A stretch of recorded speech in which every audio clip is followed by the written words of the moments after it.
नाज़रीन, कुछ आम तरीन खबरें हैं आपके सामने रख देते हैं। कुछ खबरें आ रही है कि शहबाज शरीफ साहब की कुर्सी में से किसी चीज की तारें निकली हैं, वो आपके सामने रख देते हैं। लेकिन इस वक्त पाकिस्तान के प्राइम टेलीविजन के ऊपर ब्रेकिंग न्यूज के फट्टे चल रहे हैं, बड़ी बड़ी खबरें चल रही हैं। और खबरें ये हैं कि पाकिस्तान की premier intelligence agency inter services intelligence ISI के साबिक सरबराह लेफ्टिनेंट जनरल फैज हमीद साहब का घेरा मुकम्मल तंग कर दिया गया है। बल्कि फैज हमीद साहब को बहुत मुश्किलात का सामना है। उनके ऊपर चार्जशीट फ्रेम कर दी गई है, फर्द जुर्म उनके ऊपर आयद हो गई है। पाकिस्तान के प्राइम टेलीविजन के ऊपर तमाम तर मुख्तलिफ दिफाई तज्जियाकार जनरल हजरात गुफ्तगू कर रहे हैं, तज्जिया पेश कर रहे हैं। फैसल वावडा साहब ARY न्यूज के ऊपर मौजूद हैं और वावडा साहब कह रहे हैं कि जनाब अब तबाही है, बर्बादी है, अब बिल्कुल सब कुछ लुट गया है। अब इमरान खान के लिए यानी बिल्कुल आसमान से बिजलियां गिराई जाएंगी, बिल्कुल जमीन गर्म कर दी जाएगी, अब कोई मुस्तकबिल नहीं है, अब सब कुछ तबाह बर्बाद होने वाला है। क्योंकि अगर इदारा अपने जर्नल के खिलाफ गया और इतनी बड़ी शख्सियत के खिलाफ गया है तो खान साहब का तो मुस्तकबिल ये समझे कि बिल्कुल तबाही और बर्बादी है जो कि होने वाली है। अब ये DG ISPR साहब की स्टेटमेंट है। ISPR के मुताबिक साबिक DG ISI फैज हमीद पर फर्द जुर्म आयद कर दी गई है। फैज हमीद पर सियासी सरगर्मियों में मुलविस, यानी कि साबिक ISI का सरबराह सियासी सरगर्मियों में मुलविस था। ऑफिशियल सीक्रेट एक्ट की खिलाफ वर्जियां करते हुए रियासत के तहफ्फुज और मुफाद को नुकसान पहुंचाया। यानी जनरल फैज हमीद ने रियासत को नुकसान पहुंचाया है, रियासत के तहफ्फुज को। यह प्रीमियर इंटेलिजेंस एजेंसी के सरबराह के बारे में बातचीत हो रही है। फिर इख्तियारात और सरकारी वसाइल का गलत इस्तेमाल किया और अफराद को नाजायज नुकसान पहुंचाने का भी इल्जाम है। अब जाहिर आपको मालूम है जब इन्हें गिरफ्तार किया गया था तो उसके दौरान यह मामला मौजूद था कि एक प्रॉपर्टी टाइकून से जनरल फैज हमीद जमीन हथियाना चाह रहे थे और उनके बेटे के मुंह के ऊपर इन्होंने जाकर बूट रखवाया था। यह सारी सूरत-ए-हाल की जो कि रिपोर्ट हुई है। ISPR के मुताबिक फील्ड जनरल कोर्ट मार्शल के अमल के दौरान मुल्क में इंतशार और बदअमनी से मुतालिक पुरतशद्दुद वाकयात में लेफ्टिनेंट जनरल फैज हमीद के मुलव्विस होने से मुतालिक अलहदा तफ्तीश भी की जा रही है। यानी मुल्क के अंदर जो इंतशार फैलाया गया, बदअमनी फैलाई गई, उसके अंदर भी जनरल फैज हमीद का रोल है। इन पुरतशद्दुद और बदअमनी के मुतादिद वाकयात में 9 मई से जुड़े वाकयात भी शामिल तफ्तीश है। अब ये इंतहाई संजीदा मामला है, ये सीरियस मामला है। ये 9 मई के हवाले से भी सारी सूरत-ए-हाल अनफोल्ड हो रही है और कहा जा रहा है कि जनाब इसके अंदर 9 मई की चीजें हैं जो कि शामिल हैं। तो पाकिस्तान का प्राइम टेलीविजन इसके ऊपर खुलकर गुफ्तगू और बातचीत कर रहा है और ये सारी चीजें जो कि अब हो रही हैं। अब दूसरी तरफ एक और खबर है और इस खबर ने अगेन पाकिस्तान में सबको हैरान कर दिया है। खबर यह है कि शेख ज़का, इन्होंने जनाब एक फेसबुक पोस्ट की और फेसबुक पर जाकर इन्होंने जो फौजी मसनूआत हैं, जिनमें दलिया हो गया, जिनमें नूरपुर मक्खन हो गया, मुख्तलिफ जो और चीजें हैं, उनके बाइकआउट के हवाले से फेसबुक पोस्ट किया इन्होंने। तो फिर सिर्फ फेसबुक पोस्ट करने पर रियासत मुखालिफ और सिक्योरिटी इदारों की अशिया के बाइकआउट की पोस्टें लगाई, लोगों को बगावत पर उकसाया है। इसकी वजह से उनके ऊपर मुकदमा दर्ज कर दिया गया है। यानी किसी ने बंदे ने जाकर फेसबुक के ऊपर लिखा कि आप फौजी अशिया का बाइकआउट कर दें, उसके ऊपर रियासत मुखालिफ, इदारों के मुखालिफ और बगावत पर उकसाने की वजह से एक तासुर मिला, उस पर उस शख्सियत के ऊपर मुकदमा कर दिया गया है और उसके गिर्द घेरा मजीद तंग कर लिया गया है। अब जो बड़ी खबर है, ये शहबाज गिल साहब ने इसके ऊपर विलॉग किया है। शहबाज गिल आप जानते हैं इससे पहले इमरान खान साहब के एडवाइजर थे, PM हाउस और PM हाउस की जो सारी सरगर्मियां हैं उनसे खासे वाकिफ हैं। शहबाज गिल साहब असल में फरमा क्या रहे हैं, मैं उसी तरह से चाह रहा हूं कि आपको सुनाऊं ताकि आपको समझ जाए। शहबाज शरीफ साहब की प्राइम मिनिस्टर के हाउस के अंदर जो कुर्सियां हैं उनके अंदर से रिकॉर्डिंग मटेरियल निकल आया है। शहबाज शरीफ साहब कहते तो ये हैं कि मेरी कमर में दर्द है, उस वजह से मुझे स्पेशल कुर्सियों पर बैठना होता है, या तो कोई कॉम्प्लेक्स है या मुझे नहीं पता, वो ऊंचा होकर बैठना चाहते हैं। मेरे ख्याल में तो उनका कद नॉर्मल ही है, लेकिन वो दूसरों से ऊंचा बैठना चाहते हैं। उन्होंने स्पेशल ऑर्डर किया कि मेरे लिए ऊंची कुर्सियां बनाई जाए, लेकिन जो ऑर्डर था उसमें ऊंचा नहीं था। उन्होंने अपने खास लोगों को बता दिया कि कुर्सी की टांगे हैं उनको लंबा किया जाए ताकि वो दूसरी कुर्सियों से ऊंची हो। अब कुर्सियां जहां से बन के आई वो रख दी गई, शहबाज शरीफ साहब उनके ऊपर बैठते रहे, बातें करते रहे। उसके बाद कहीं गलती से एक कुर्सी टूटी, जब टूटी तो उसके अंदर से तारे निकली, माइक निकले। वो शहबाज शरीफ साहब से नहीं टूटी कुर्सी, वो किसी और से टूटी। जब टूटी तो वो सिविलियन साइड का कोई अफसर।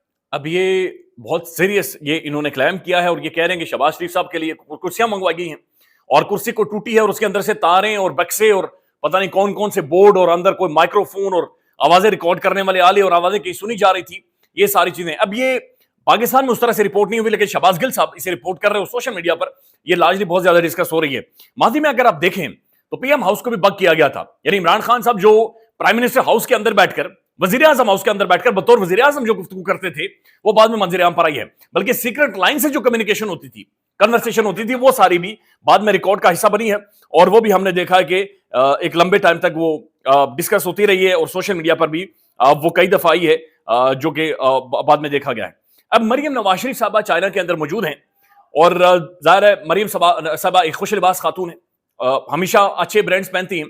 ظاہر ہے ان کی ایک سٹیٹمنٹ تھی کہ میں پاکستانی برانڈ پہنتی ہوں, لیکن یہ کون سا پاکستانی برانڈ ہے کہ صرف ایک کوٹ, ایک پرس اور جوتے کی قیمت یہ تقریباً 3 کروڑ روپیہ بن رہی ہے. یہ مریم صاحبہ یہاں پر موجود ہیں جی چائنا میں. یہ کو 8 رکنی ڈیلیگیشن وہاں پر گیا ہوا ہے. اب سمجھ نہیں آتی کہ 8 رکنی ڈیلیگیشن وہاں پر کیوں گیا ہوا ہے. عظمہ بخاری صاحبہ اور مریم اورنگزیب صاحبہ وہاں پر جا کر کیا کریں گے, ان کی سیاسی بصیرت کیا ہے, ڈپلومیسی کے بارے میں کیا جانتی ہیں, یہ کیا لے کر آئیں گے اور کیا نہیں لے کر آئیں گے, یہ سمجھ سے باہر ہے. رضی طاہر صاحب لکھتے ہیں 2 دن میں کم و بیش 2 کروڑ کی مالیت کے کپڑے پہن کر احساس کمتری کی شکار مریم صاحبہ عمران خان کو اپنا حریف سمجھتی ہیں, جس نے چند ہزار کی شلوار قمیض اور پشاوری کھیڑی کے ذریعے دنیا بھر کے میڈیا اور عوام کے دلوں میں راج کیا ہے اور کر رہا ہے. دلوں میں محبت برانڈز پہننے سے نہیں بلکہ عاجز ہونے سے ہوتی ہے. اپنے آپ کو یعنی برانڈز کی وجہ سے نہیں بلکہ عاجزی سے پہناوا کرنے سے ہوتی ہے. یہ رضی طاہر صاحب کا کہنا ہے. لیکن مریم صاحبہ بہرحال یہ کہتی ہیں کہ میں پاکستانی برانڈ پہنتی ہیں, لیکن وہ یہ جو برانڈز ہیں یہ پاکستانی نہیں ہیں, نہ ہی پاکستان کے اندر کہیں پر یہ ملتے ہیں اور یہ مہنگے ترین برانڈز ہیں. اب ان کے اوپر جب بات چیت ہوئی ہے تو مختلف جگہوں پر رد عمل بھی آیا ہے, بلکہ یہ شوبز اینڈ نیوز ہے, یہ ویریفائڈ اکاؤنٹ ہے, پلیٹ فارم ہے, اور انہوں نے باقاعدے سے لکھا ہے کہ C M Punjab Maryam Nawaz made a lavish arrival in China wearing total of 17.5 million Pakistani rupees کا ایک کوٹ انہوں نے پہنا ہوا ہے.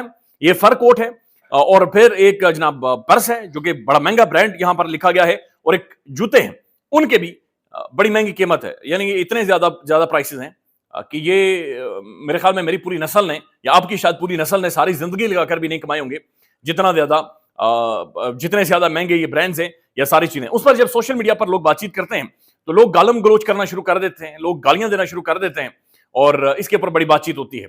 اب مطیع اللہ جان صاحب نے ایک پوڈ کاسٹ کی ہے, ایک انٹرویو دیا ہے اسد علی طور صاحب کو, اور اس انٹرویو کے دوران مطیع اللہ جان صاحب یہ کہتے ہیں کہ پاکستان کی اس 77 سالہ تاریخ میں جتنی گریسفلی جیل عمران خان نے کاٹی ہے اتنی کسی اور نے نہیں کاٹی. اب مطیع اللہ جان صاحب عمران خان صاحب کے دور میں کافی ناقد بھی رہے ہیں اور ہمیشہ انہیں یہی رپورٹ کرتے رہے یا سوال پوچھتے رہے کہ آپ ملٹری اسٹیبلشمنٹ آپ کو لے کر آئیے, جنرل باجوہ لے کر آئے. آج مطیع اللہ جان صاحب کیا کہہ رہے ہیں یہ سن لیں.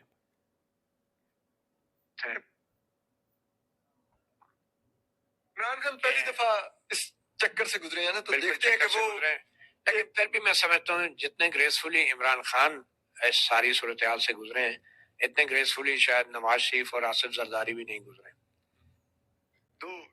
یہاں ہم ترین انہوں نے بات کی ہے کہ جتنی گریسفلی عمران خان نے جیل کاٹی ہے اتنی گریسفلی نہ تو کبھی آصف علی زرداری نے کاٹی, نہ کبھی شہباز شریف نے کاٹی, اور نہ ہی کبھی کسی نے اس بارے میں سوچا ہے, اور نہ ہی اس طرح سے کاٹ سکتے ہیں. عمران خان صاحب کو جیل میں تقریباً 500 دن ہونے والے ہیں, لگ بھگ 500 دن ہونے والے ہیں, اور ان 500 دنوں میں ایک دفعہ بھی ایسا نہیں ہوا کہ عمران خان صاحب نے کوئی ایسی گفتگو یا بات چیت کیا. ایک دفعہ بھی ایون عمران خان کی آنکھیں بھی کسی جگہ پر آپ کو محسوس ہوا ہو کہ جھکی ہو.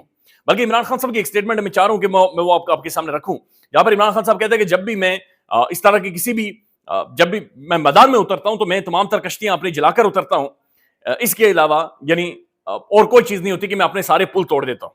اب یہ محمد مالک صاحب کا ایک چھوٹا سا تجزیہ ہے, اور یہ انہوں نے اپنے پروگرام میں فیصل فرید صاحب سے سوال بھی پوچھا ہے. یہ بڑا امپورٹنٹ اور یہاں ترین ہے, یہ سن لیں آپ.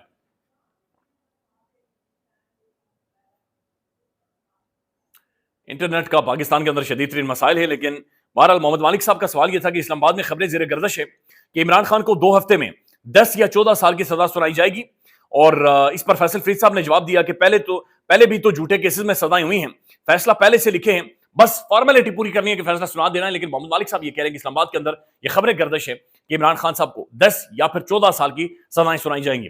ایک اور بڑی امپورٹنٹ خبر ہے, اور یہ خبر ہے خاص طور پر سول نافرمانی کے حوالے سے اوورسیز پاکستانیوں کو احکامات دینا کہ پاکستان میں وہ ریمیٹنس نہ بھیجیں, پاکستان میں پیسے یا فارن کرنسی نہ بھیجیں. اس کے بارے میں زبیر علی خان صاحب اور مختلف صحافی رپورٹ کر رہے ہیں کہ عمران خان صاحب کا یہ کہنا ہے کہ پارٹی کے کسی شخص کو بھی اگر اختلاف ہے یا اسے ڈر لگ رہا ہے, بڑی آسانی کے ساتھ یا خوشی کے ساتھ وہ استعفیٰ دے سکتا ہے, وہ خود کو سائیڈ لائن کر سکتا ہے, وہ خود کو اس سے الگ کر سکتا ہے. اگر کال دے دی ہے پھر بائیک آؤٹ اس کا یا اس سے پیچھے ہٹنا ممکن نہیں ہے. خیال رکھیے گا. اللہ حافظ.